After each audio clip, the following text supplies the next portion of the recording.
इधर ब्रसेल्स में ज़ेलेंस्की से मुलाकात के बाद ईयू और नाटो देशों ने यूक्रेन को लॉन्ग रेंज हथियार एयर डिफेंस सिस्टम की सप्लाई के लिए प्रतिबद्धता जताई है और इसके साथ ही यूक्रेन में पीस कीपिंग फोर्स की आड़ में ईयू सेना को तैनात करने पर फाइनल मुहर लग चुकी है।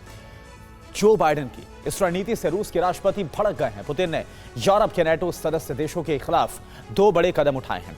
यूरोपीय देशों पर दबाव बढ़ाने के लिए परमाणु इंटरकॉन्टिनेंटल बैलिस्टिक मिसाइलों को वॉर ड्यूटी पर तैनात कर दिया गया है और इसके साथ ही यूरोप में सैबोटाज ऑपरेशन शुरू कर दिया गया है। यूक्रेन की राजधानी सहित पूरे यूरोप पर इस वक्त एटमी खतरा मंडराने लगा है।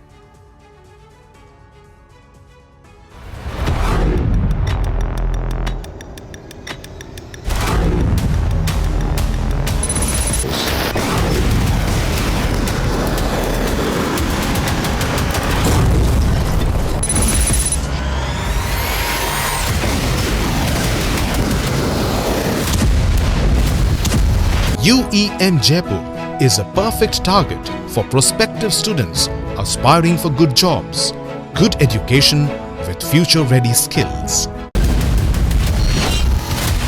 डोनाल्ड ट्रंप की व्हाइट हाउस वापसी के बाद जिस युद्ध का अंत माना जा रहा था, वो युद्ध उनके व्हाइट हाउस में कदम रखने से पहले ही महासंग्राम में बदलने जा रहा है।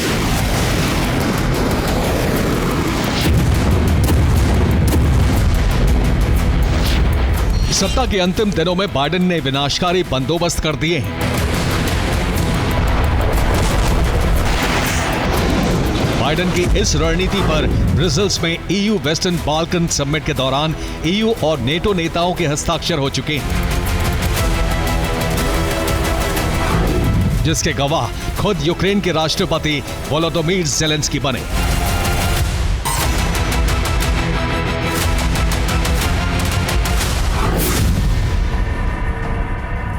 ब्रसेल्स की इस बैठक में यूरोप के देशों ने मिलकर रूस विनाश की रणनीति को आकार देने पर सहमति जताई, लेकिन ये रणनीति केवल रूस विनाश तक ही सीमित नहीं रहेगी।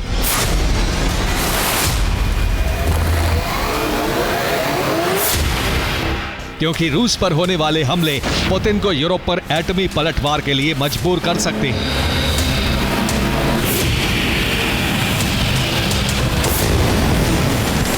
ब्रसेल्स की इस बैठक में जो तय हुआ है वो महासंग्राम की भूमिका बन सकता है। ब्रसेल्स की इस बैठक में ईयू नेटो के बीच कई मुद्दों पर सहमति बनी।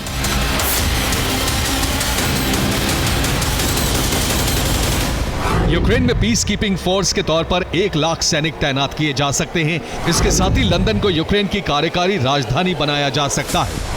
ईयू से यूक्रेन को नए और हाईटेक हथियार दिए जाएंगे।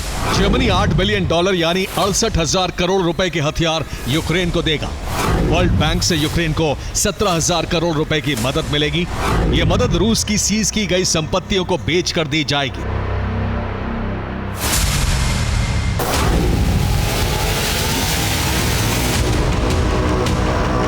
बैठक के बाद नेटो प्रमुख ने रणनीति के बारे में पत्रकारों को जानकारी नहीं दी।